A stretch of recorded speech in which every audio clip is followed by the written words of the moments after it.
told me I want to be the best football player I can be for as long as I can be.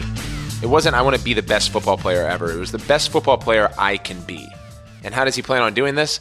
Drew Brees backs this by always exploring ways to becoming more efficient. And there's no fluff to that either. He owns dozens of franchises. He's a franchisor, an angel investor, and philanthropist.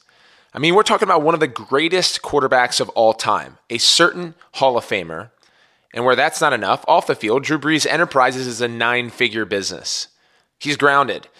And that's why throughout our interview, Drew tells me his legacy will be his husbandship and fatherhood. He has 4 wonderful kids we all hope will one day play lacrosse. Episode 13 marks the first episode we recorded over the phone. And where there were challenges, it was also a great experience. When I connected with Drew through a mutual friend, a former Navy SEAL, now founder and CEO of TRX, Randy Hetrick, Drew responded with, "Let's do this." Appreciative, I told him, "Hey man, let's sync up first and maybe talk through a run of show." His response, "Paul, I've listened, I love the premise, and think we can jump right in." And boy, Drew came prepared.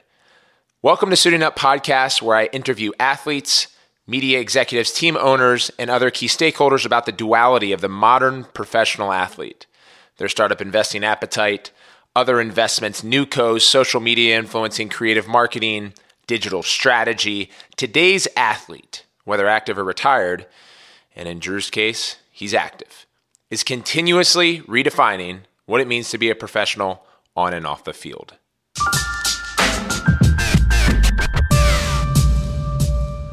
For all you business people and entrepreneurs out there, I want you to check out Squarespace. When we launched this podcast, we first launched our website, suitinguppodcast.com. I encourage all of you to check it out for show notes, links, etc. We think it's some of the most extensive in the business. And when we built the Paul Rabil Experience and Rabil Events, more recently, we focused on colorful, creative, and effective digital solutions to build the business. Your website is your platform. Of course, make sure it renders to mobile. Squarespace is used by a wide range of creatives, people and businesses, musicians, designers, artists, restaurants, you name it. And as an entrepreneur, you can launch a business and create a beautiful website or online store with Squarespace's award-winning templates. First big-time perk, it's machine managed. That means there's nothing to install, patch, or upgrade once the site is built, ever. Big-time perk number 2, Squarespace provides award-winning 24/7 customer service, _24/7. That's a huge perk. It's flexible for any kind of website. So for all you young lacrosse players or general sporting goods enthusiasts, if you have a craft, start a website and show us what you got. Here's what my listeners can do. Hop on squarespace.com and use offer code RABIL for 10% off your first purchase of a website and domain. That's right, squarespace.com, use offer code RABIL. That's Squarespace. Make your next move with a beautiful website.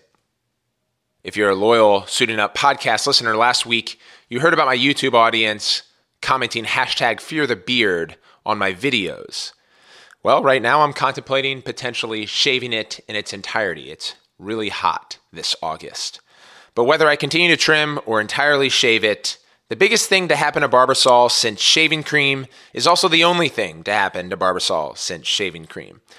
And we'd like to introduce new Barbasol Razors. The brand America trusts for a close, comfortable shave now has premium disposable razors. Barbasol's close shave technology on every razor means you get an advanced pivoting head and ultra-thin, open flow blades. The Ultra 6 Plus razor also features a 7th blade, specifically designed to refine and style tricky areas like under the nose, sideburns, and yes, my fear the beard. Visit Barbasol.com and get a $2 savings coupon and see for yourself why Barbasol razors are the #1 new disposable razor out there. You're looking good, America. You're shaving with Barbasol. I first wanted to chat a little bit about your on-field career and then go into business. And so with that, starting when you were drafted to San Diego and out of Purdue, you had a nice start to your NFL career. And what struck me and when I first started really following you was after adversity struck.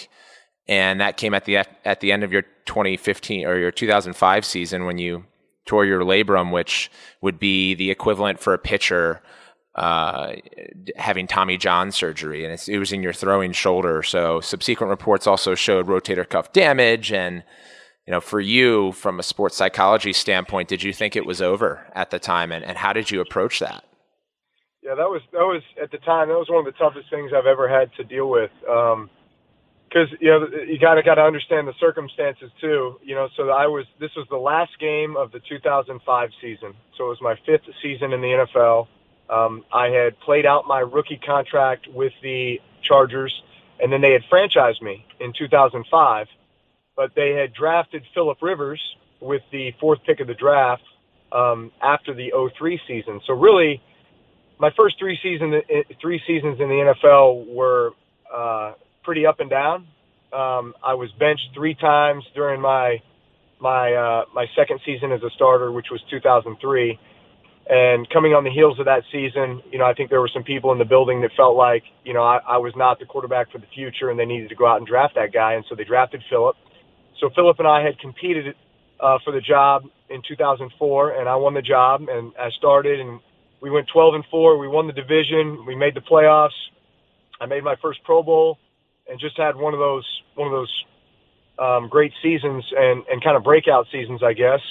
So going into 2005, I didn't have a contract, so they franchised me, which was basically kind of a 1-year insurance policy, right? Like, hey, we'll hold on to you for a year.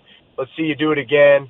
And then, we'll start thinking about a long-term contract, and then, kind of you're our guy again. Well, here I am going into the last game of the 2005 campaign, and have had a good season, felt like the opportunity was going to be there to sign a long-term contract in San Diego, and that had been my goal ever since I was drafted to the Chargers, was that, hey, I would be the guy there for my whole career. Look at Dan Marino, look at John Elway, all these guys that had spent their entire careers in one place. That was going to be me. And right in the middle of that game, the last game of my career, or last game of my of that season, I try to jump on a loose ball, and I dislocate my throwing shoulder, which, like you said, it's the equivalent of, about the worst thing that can happen to a throwing athlete. Right. I tear my labrum 360 degrees around. I kind of sever my rotator cuff, my supraspinatus, and I was walking off the field actually with my arm stuck out to the side because my arm was still dislocated. It was like a scene from Lethal Weapon. Remember when Mel Gibson used to throw his arm in and out of socket? So it was just sitting there out of socket. It was sitting there out of socket, and I knew I'd never imagined dislocating my shoulder, especially my throwing shoulder. But I knew exactly what it was, like right when it happened. I mean, wow. When I got up off the ground, I felt my shoulder out of socket. I said, I'm probably never going to play for the Chargers again. Like, I'll never put this uniform on again. As I'm walking off the field, I'm thinking this to myself. And then an even, worse thought comes to mind, and that is that I may never play football again. It's that serious. Yeah. And so, you spend the next 4 or 5 days just feeling sorry for myself and wallowing in despair. But, then my faith really took over, and I said, God has a plan, and I don't know what it is right now, but I just know I've got to trust what's happening here. And that's what led me to New Orleans. There was no other way I ever would have made my way to New Orleans, not only to be a part of the New Orleans Saints and what we've been able to accomplish as a team, but more importantly, what I've been able to be a part of with the resurgence and resurrection of this city post-Katrina, and here we are going on 12 years later, and it's been such an unbelievable journey. Yeah, and I think that's what I've gleaned is a primary focus of yours as being an entrepreneur in that market is helping re-kickstart that economy post-Katrina. But I want to sit on adversity a little bit longer because I think there's so much application, not only through your experience for athletes and entrepreneurs listening to the podcast, but multiple occasions where you face this. And so starting with like not a prototypical NFL quarterback, right? You're 6 foot, and for a similar reason why I probably didn't pursue my first passion, which was basketball, because I wasn't 6'6", I wasn't as mentally tough, or I guess had as much grit as you did to pursue that. So you've had the naysayers in your corner. Before committing to Purdue, you tore your ACL, and that probably hurt you in the recruiting rounds then as well. So you had a little bit of experience to pull from, but this one, playing professionally, right, where you're making your livable income, had to really hurt. And so I can empathize with you there. What's so interesting to me though is the crossover into business, and I often kind of overly analyze the question of when someone is interviewing a candidate for a position, they ask about their failures they've experienced, and there's no greater adversity in sports than there is injury. Do you think you developed a lot of will and thoughtfulness around resurgence through the torn ACL in high school, then having a terrific career in Purdue, and then the torn rotator cuff, rebounding, which we'll get to, and had an incredible career and still going here in New Orleans? Yeah, there's a lot of parallels with the ACL injury that I suffered in high school, and then the shoulder injury I just described in San Diego. So that ACL injury occurred during my junior season. It was during the playoffs, and I played high school football in Austin, Texas. We were a 5A school. By all accounts, one of the better high school programs in the state. We felt like we were on our way to winning a state championship. My high school never won a state championship before. It's probably the best team maybe that we've ever had in my high school's history. And we were on our way to the state championship game. In the third round of the playoffs, I go back to pass, get hit, plant my knee into the ground and tear my ACL. And this is 1995 when this occurs. So over 20 years ago, which I'd say, an ACL injury is still a very serious injury for an athlete, especially a change of direction athlete. But I'd say that surgeries have come really, really far, and the recovery on that is much better than it used to be. Well, mid-'90s, I saw a bunch of my teammates throughout my freshman year, sophomore year, junior year that had suffered that injury, and they had never come back the same. Didn't come back with the same flexibility, the same pop, the same speed or quickness. And so I thought to myself, is this something that is going to end my football career? And really, I was even more of a baseball player, so I had to miss my entire junior season of baseball, which, that's when you get recruited. You get recruited your junior year, and I wanted to go play baseball in college. That was really my dream. Football. I played football because I love football, and I lived in the state of Texas, and that's what we do. We play football, right? Just like you play lacrosse in the Northeast, right? Yep. But my true passion was baseball, believe it or not. So, here I am again in a similar situation, and having to just kind of wrap my mind around the fact that, okay, this has happened, and again, my faith took hold, and this is here for a reason, and I don't understand it right now. And I'm angry about it, and I'm questioning it, but I've just got to trust that God has a plan for me, and this is all here to mold me, strengthen me into who I am meant to be. What about methodology? There are so many folks that are listening that are injured and aren't NFL quarterbacks, or injured and aren't professional lacrosse players, but still have to or would like to recover to get back to their regular day activities. What have you done so well, and how do you approach now recovery? And then even to that extent, like what we call prehab, so preparing yourself so that you don't get injured again.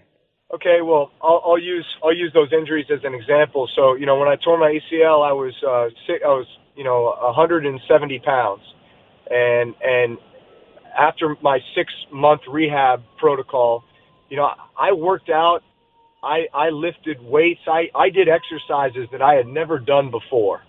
I'd always been a pretty natural athlete. I'd never had to. So this is the first time I really had to put my mind and body to work in that way for that period of time. And at the end of that process, I was 190 pounds.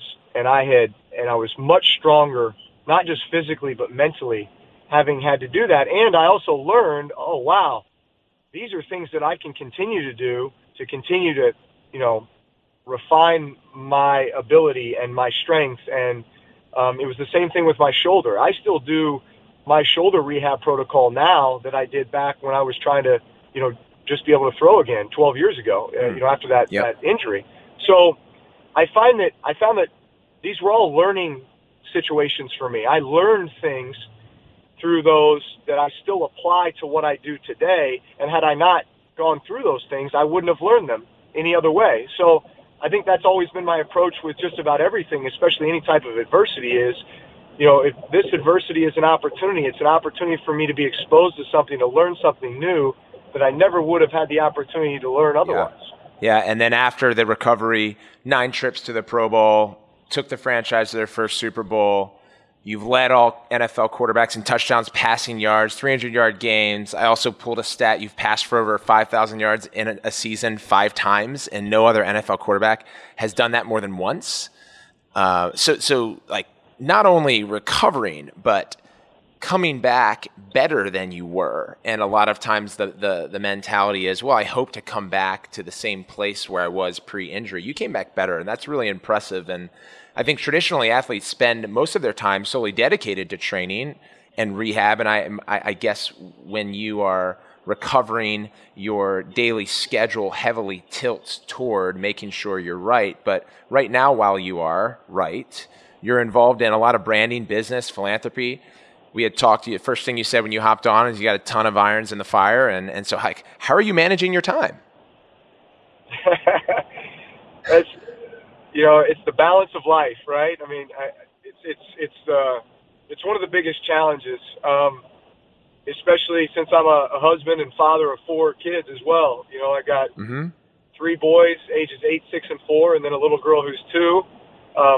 My wife and I have a foundation that we run, that we've been able to raise or contribute more than $25 million over the last 13 years in a bunch of different communities around the country. And I've got business interests and all at the same time trying to be the best football player that I can be for as long as I can be. So, I think it takes great time management. It takes a lot of discipline.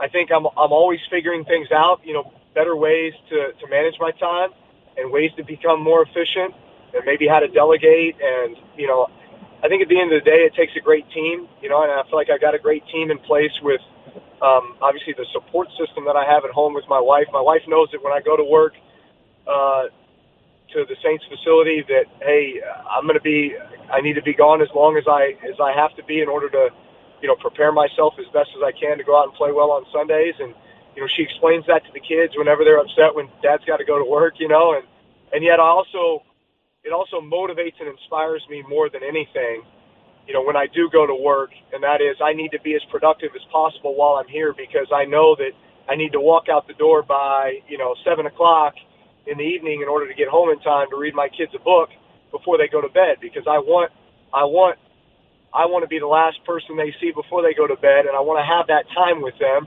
And I want to read to them, and I want to tell them how much I love them, and I want to talk about their day, and I want to be present for them. And so, it's just it's the balance of life, and I think it is a constant balance and a constant struggle, but you just you find a way to just be present in whatever you're doing and be the best at whatever you're doing, and but always you got to have that, be inspired by something. And I'm inspired by my family every day. Yeah, I was inspired by that. I was listening to your shows where you've appeared on Fox Business to CNBC to being talked about on ESPN and the NFL Network, and they often ask about your legacy, whether it's sport or business, and you deflect and you say, listen, my legacy is about being a good father, a good husband, and servicing the greater Louisiana community, and you've done so by operating and investing in the market. You mentioned being present with your kids. Are you out? You're hopefully back in the home by 7 p.m. Are you out earlier than 7 a.m.? And I guess take us through a day right now. What is that looking like for you on a calendar? I imagine it changes on a day-to-day basis. So I suppose the most regular-ish day for you. Yeah. Well, the off season is great because this is the time where I get to spend the most time with my family, my wife and kids. So, you know, a typical off season day would be I'm an early riser. I get up at 4 just about every day because my most productive time during the day is between like 4 and 6 a.m. because everybody in the house is asleep. I know that they're safe. I know that they're taken care of, and then I can just focus and concentrate on, you know, whatever it is, you know, the business interest, the foundation stuff. You know, I might just take time to read my Bible, read a book that I'm into. But that's my time to get everything kind of done and get the day going. And then from 6 to 8, you're getting the kids breakfast. You get them ready to go to school. My wife and I kind of tag team and help take kids to school, and then spend the rest of the morning working out, come back, grab lunch, and then go pick up the kids from school. And then usually you got practice of some kind, sports, swim practice, your football practice, you name it. And then, you know, come home, get ready for dinner, read them books, get them in bed by 8 o'clock or so, and then try to be in bed by 9 or 9:30, and then do it all over again. Yeah, it sounds to me like you've got a pretty good handle on your time and your days, and you know, a 4 a.m. start is really impressive. In that 4 to 6 a.m. hour, I want to dive a little bit into your operations and your investments. Your portfolio is huge, consisting of Dunkin Donuts, Jimmy John's, and a number of other groups that we'll kind of gloss through. But you know, in your eyes, why the franchise model, and specifically with Dunkin Donuts, Jimmy John's, and more recently, you know, Title Boxing Club, which I'm really impressed with. Yeah. Well, I started off in the franchise world, so to speak, 6 years ago. I've always been a huge fan of Jimmy John's since my college days at Purdue University. So, you know, I went to Purdue, would order Jimmy John's at the dorm like 3 times a week. So I started off loving the product. I love the brand. There you go. So then I get drafted to the Chargers. There's no Jimmy John's in San Diego. Make my way to New Orleans. There's no Jimmy John's in San Diego. So the only way I could get it was by going back to Purdue, which I was going back once or twice a year. So about 6 years ago, I'm sitting in a Jimmy John's at Purdue, and I'm sitting there taking a bite into a number 9 Italian nightclub sandwich, and I'm sitting there going, I have to bring this down to New Orleans. Like it's been long enough. I've got to bring this down there. I think it would do so well, and it's just a great brand. So I call up a former teammate of mine who was actually the VP of operations for Jimmy John's corporate at the time, and I said, what's it going to take to get a Jimmy John's down to New Orleans? He said, well, we just opened up that territory. Are you interested? I said, absolutely. So that got the ball rolling, became the Jimmy John's franchisee here in New Orleans for the greater New Orleans area. So we have nine units here in New Orleans, and from there I got the bug. You know, I love the franchise model for a lot of reasons. Number one, if you're getting involved with an established brand that has established procedures and processes in place, are obviously successful. That's why they're a franchise model, and especially Jimmy John's, you've got over 2,000 franchises nationwide, so they're doing something right. And I learned so much about just running a business through that process. And I realized, you know what? I really love the franchise model. I love the business opportunity that it creates for other people.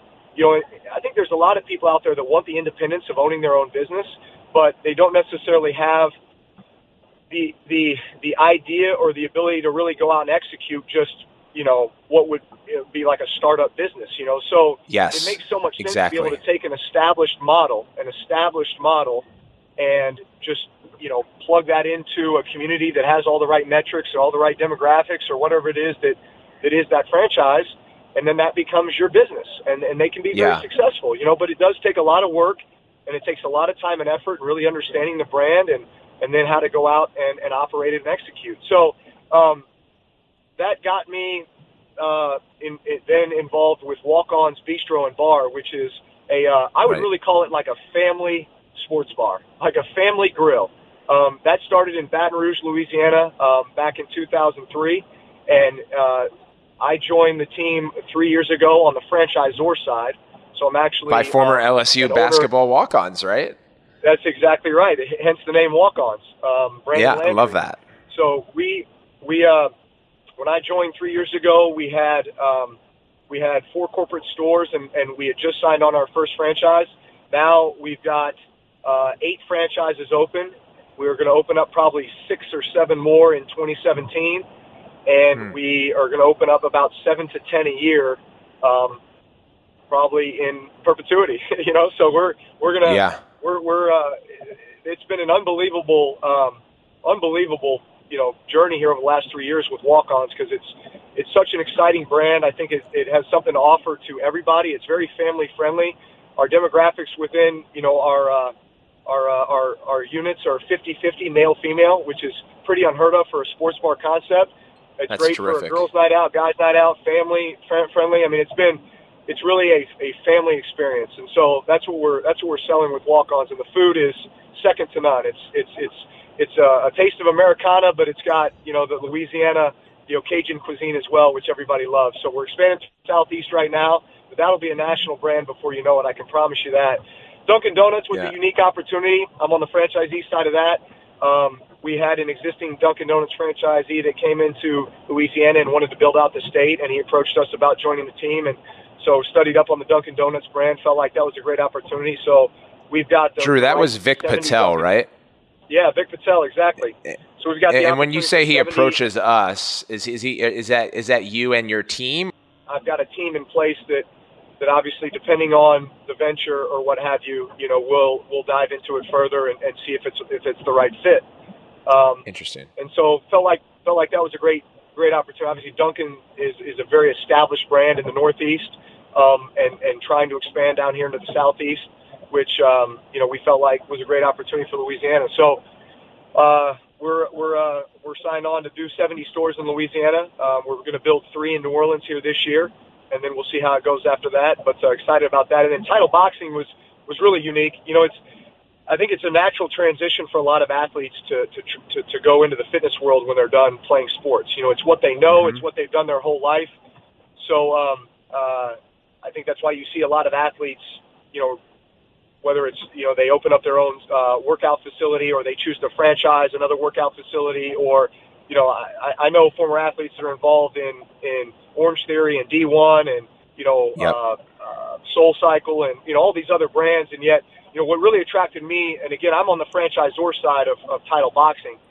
What attracted me to Title Boxing was that, boxing has kind of stood the test of time. Like, boxing has always been, it's been around forever, and it's always been regarded as the best workout you could get.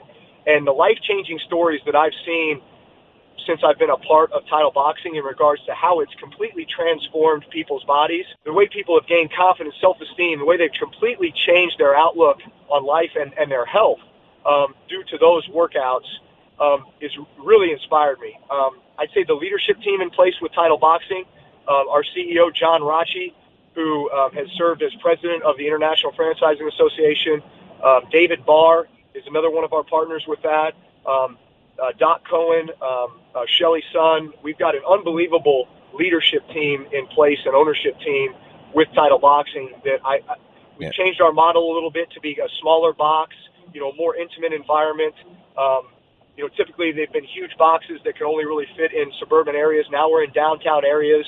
We're right next to the Orange Theories and the Soul Cycles and, a lot of those other trendy fitness models. But it's really, I think, a brand and a model that kind of stands the test of time. The best workout you can get. It's a boxing workout. Okay.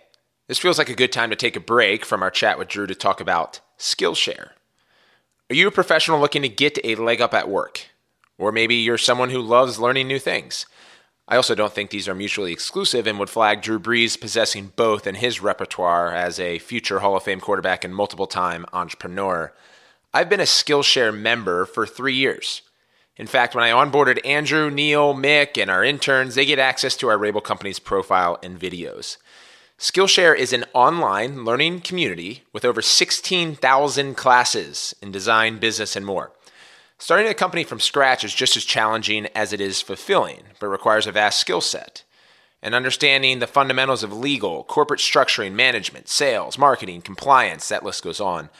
I wanted to absorb all of this and found a fast track to doing so with Skillshare. Open an account and you'll get unlimited access to all of this for a low monthly price. Never pay per class again. And. Skillshare is giving our listeners a month of unlimited access, and it's absolutely free. I highly recommend this. Go to Skillshare.com/Rabil, and you'll redeem your first free month. Skillshare.com/Rabil for a month of unlimited access. Now, back to Suiting Up with Drew Brees. Drew, your origin story for that was really interesting to me. So I read that you met the founder, as you mentioned, at a University of Michigan event for NFL players. And so this was basically something that was being hosted by U of M to talk about career after the playing field. He mentioned seeing you in the front row taking notes more than anyone else in the class, and then you guys struck up a conversation afterwards, and now you're a franchisor. I found that really interesting, being on both sides now of that business, and really impressive. Can you tell me about that experience, and what was it? Intellectual curiosity, and do you go to these events often to try and pick off potentially your next opportunity? Yeah, so that was an extended education program that was offered by the NFL at the University of Michigan, and it specialized in franchising. And I was already an existing Walk-Ons franchisee, and I had just bought into, I was a Jimmy John's franchisee, and I had just bought into Walk-Ons as a franchisor. And honestly, that was just, for me, I'm always thirsting for more knowledge, and the opportunity to meet other people that are involved in other franchise models, just seeing the way that other people operate and the way that they run their business, and maybe there's just little bits and pieces that you can pull from other businesses that will help you run your business more efficiently, or maybe give you a different mindset or perspective. You know, I mean, I'm always looking for ways to get better, so to speak, right, at what we're doing. And in the process, had the chance to meet John Rotche. He was one of the presenters talking about title boxing. You know, I had seen the brand around quite a bit, but was not all that familiar, and so had the chance to sit down with him during that trip and really learn a lot about the model. And he basically just offered, hey, I'd love to be a mentor for you. You know, I've had a lot of mentors for me in the franchise industry as I've come along here, and so I'd love to, you know, kind of pay that back, so to speak, by, you know, taking you under my wing. And I said, listen, I'd love to use you as a resource. And so, you know, for the next year, we just built a relationship. Honestly, just lots of conversations about, you know, not just title, but just franchising in general, and just about the overall business. And that just evolved into, you know, having the opportunity to come in on the franchisor side of title boxing, which was a great fit for all the reasons I just mentioned. You know, I love the business model, but more importantly, I really love the leadership group that was behind it, including John. Yeah. And that was just a natural fit. Yeah, it sounds like item number one for you is looking at the executive team. Would you say that I'm probably missing something? So why don't I ask it this way? If there's anything that you would add, and this is me kind of trying to distill what you were going through, and it's again an incredibly impressive list, is that the attraction to the franchise model, particularly for an NFL player, NBA player, NHL, you can even call it a pro lacrosse player or soccer player, is that you're given a playbook of operational tools by the company, which you said is very different than just saying, hey, let's start a restaurant from scratch, right? There are nuances that people forget, as low as napkins and utensils to getting the lights on and paying certain contractors to paint the walls in line with brand. So if your playbook of operational tools, you have the benefit of franchise account managers, which usually come from corporate, where you can get on the phone with them as often as you'd like to sift through certain details. And then there's brand alignment. Does that sound right? Or is there other things that like really jump at you as you're a franchisor pitching new franchisees and being a franchisee, looking at the quality of the franchisor? You hit it on the head with describing, I think, what's all the great things about the franchise model versus trying to start something from scratch. I mean, I know this, you know, as I was looking at a brand, and you know, trying to choose, hey, like with Jimmy John's, for example, I wasn't just gonna franchise any brand just to become a franchisee. I was gonna get involved with the right brand. And so, what was the right brand for me? Well, first and foremost, I got to love the product. You know, I've got to have experience with the product, and I've got to love the product. And I love Jimmy John's. It took me back to my college days. I mean, there was a nostalgia with it, and I I knew that if one was right next to my house, I would probably eat there every day, you know? So Yeah, it started yeah. off by, do you love what you're making, or do you love what you're selling? Yeah, I did. Number two, I said, all right, well, is there a uniqueness about the business model, you know? And I feel like with Jimmy John's, there absolutely was. The fact that Jimmy John's can deliver a sandwich to you in 15 minutes or less is like mind-boggling. And once you get into the business, you understand just how unique that is, and nobody can do that except for them. Number three, and probably really the most important was, what's the leadership in place, you know? And I've been so impressed with Jimmy Lateau, the founder of Jimmy John's. And when you hear his story about how he started the brand, you know, he started the brand in 1983 in Champaign, Illinois, basically on a loan from his father. Like, his father gave him a $25,000 loan and said, basically, Jimmy had dropped out of college, and Jimmy said, or his dad was saying, you're going to military school, or I'm sending you into the military, you know, unless you get your life together. And Jimmy was like, well, I got an idea for a sandwich shop, you know, can I give that a shot first? And his dad's like, all right, but if it fails, you're heading to the military. So Jimmy basically was not going to let that fail. Like, right. He said at times he was the only employee in the store because he just had a way that he wanted things done, and he couldn't hire employees to get the job done the way he wanted to. So he was basically the only employee for the longest time, had one store, just operating that, just kind of getting by the skin of his teeth, and then eventually he was able to build that into a brand. And listen, he had ups and downs along the way. You know, there was a period of time where he had 75% of his franchises were failing. You know, this is in the early 2000s, and he had to spend 5 years traveling around, getting all of them turned back around and operating the right way. And you know, it's just been an amazing journey. And here's a guy who just sold a big stake in his company for $2 billion. So, wow. I mean, that just, you know, you learn so much, but at the end of the day, you know, what's the leadership in place, you know, and how have they built this brand, and, you know, what do they have invested, and, you know, are they going to provide you with the type of support you need to be successful? And that's really what got me turned on to Jimmy John's. I would say that's kind of the mindset that should be there for every person that's thinking about, you know, wanting to become a franchisee. Yeah, passion is big for me there, and that's what I left off and what you started with in Jimmy John's, and that's clear. And I think for people listening too, if it's not already inherently obvious how well educated you are in these particular investments or operations that you have in house, and that's a clear commitment that is derived from passion, but also knowing the history of your founder, to me, validates all of that passion. It's things that we're passionate about. We go above and beyond, and you mentioned intellectual curiosity, and you're above and beyond now as an angel investor as well. And it's all tied back in to your operations, which I love. And you just led a $10 million seed round with the startup Waitr, and again, based in Louisiana. So it's community-based for you. It's following these Drew Brees pillars that you have in place. And this is an app-based restaurant platform that connects restaurants and guests, and is similar to an Order Up, although it seems like there are a number of different layers, like customizing orders and modifying any item and splitting checks, etc. What got you into angel investing if all of your operations weren't enough already? You know, I'd say a couple things. I mean, number one, I love the opportunity to help build our local economy. I mean, when I think about New Orleans, when I think about Louisiana, I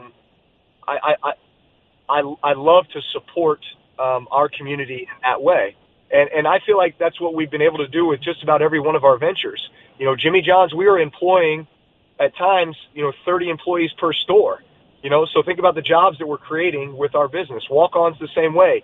Waitr the same way. You're taking a local brand, a local business, and you're not only creating jobs, building the economy, but you're also in a position where you have the opportunity to build something really unique. You know, really build a business, expand it nationwide, and be a part of something that, you know, I feel like also is providing a service that is much needed. You know, so I think, hey, I've got a passion for it. I love it. I'm intrigued by it. I love the art of the deal. I love being able to put the business model together, you know, recreate the business plan if needed. I mean, just kind of going through that whole process really intrigues me. It excites me. But also the opportunity to take a local Louisiana business and really turn it into something unique. Yeah. Yeah. And now you're investing into software as a service that's servicing your portfolio, and it just seems really well-rounded to me. And while you're still playing, we talked a little bit about time management, but a quarterback that I think of when I think of you and what you're accomplishing off the field while simultaneously accomplishing all. Now, it took him to take big swings after retiring is Joe Montana, and who's a terrific investor out in Silicon Valley and venture capitalist. And he says the most difficult thing is to try to find people that you trust. And I got to imagine with minimal bandwidth, being on multiple teams, on the field and off the field, where does that fall in your criteria, and how do you retain your partners that you trust?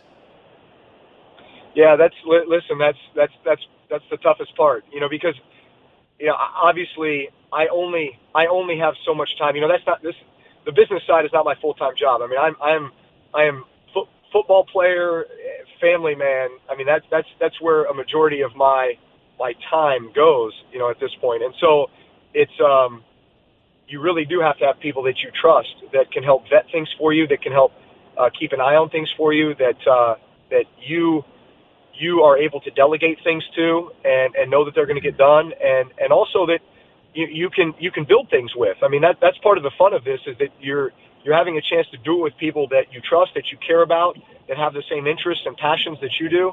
And so that's a part of this that makes it really fun. And I feel like I've built a great team that, as deals come in, we're able to evaluate them, we're able to talk about them. We learn a lot about the deal and about each other even at the same time, as we kind of go through the process.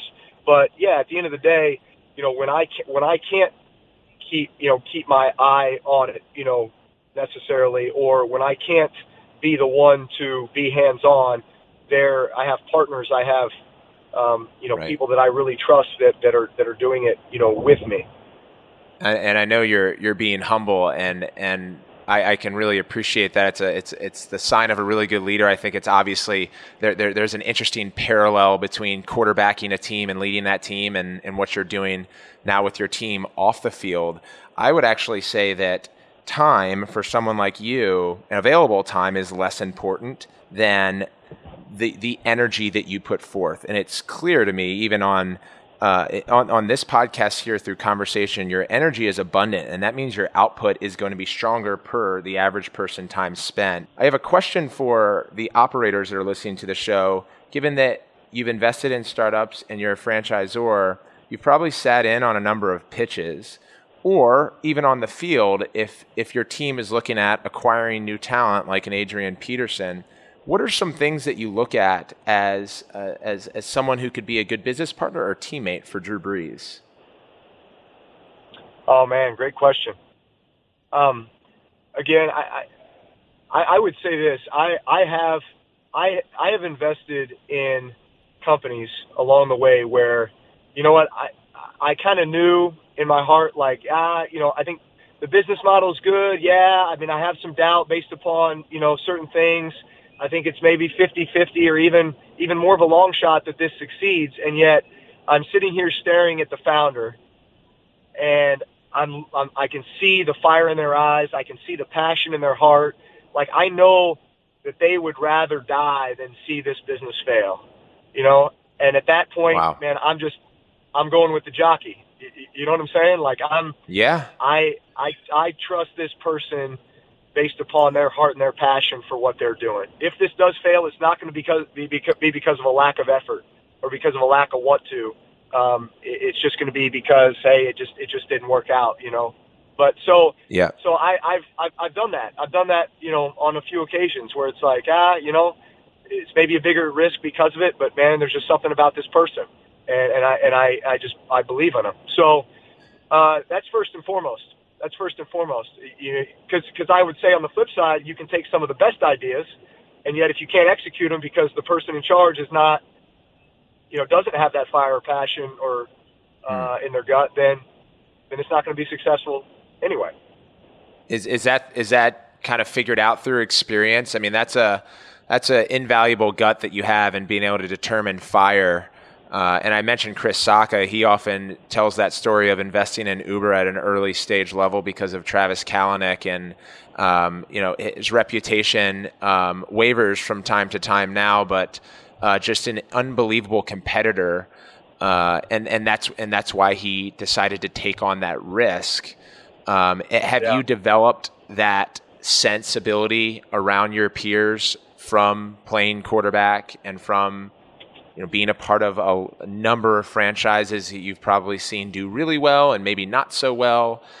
Is it experience, or are there like specific things that you're looking at in terms of mannerisms? I think it's hard. I'd say it's hard to describe other than just it's a feeling. And I think it's from being around somebody. Again, it's what you hear in their voice. It's what you hear in their heart. It's what you see in their eyes. So hard to describe, but I would say obviously by being an athlete, having been in a lot of, around a lot of great players, and around a lot of great people like that, where I can just see that quality and that trait is maybe I recognize it maybe differently than some people would. And especially being around people in really competitive situations or really tense situations. And there's those that just have that air of confidence and calm to them, where you just, then things are going to work out. I mean, it's just something you feel. Yep. And a lot of this stuff can be gleaned from your New York Times best-selling book, Coming Back Stronger, Unleashing the Hidden Power of Adversity. And you talk about going through the injuries and finding God and marrying your college sweetheart. And it's really inspiring. I encourage all of our listeners to read it. You mentioned growing up and being an avid baseball fan. You wear number 9 because of Ted Williams. This book, it's been on my bookshelf for a long time. What other books do you recommend to our audience? Oh, wow. You know what? I find myself reading a lot of books about how to be a better father. I mean, and not necessarily like, okay, here's the 50 tips to being a great father, but it's like books to learn more about my kids or learn more about the stages of my kids or how to best parent them, how to best motivate and inspire them. The book, The Talent Code, I don't know if you've ever read that. Yep. But that's a great book. The book, Grit. Yep. I just finished reading recently. Perseverance Meeting Passion. Yep. Any John Wooden book, I absolutely love. John Wooden was a Purdue guy. I'm very proud to say that. There you go.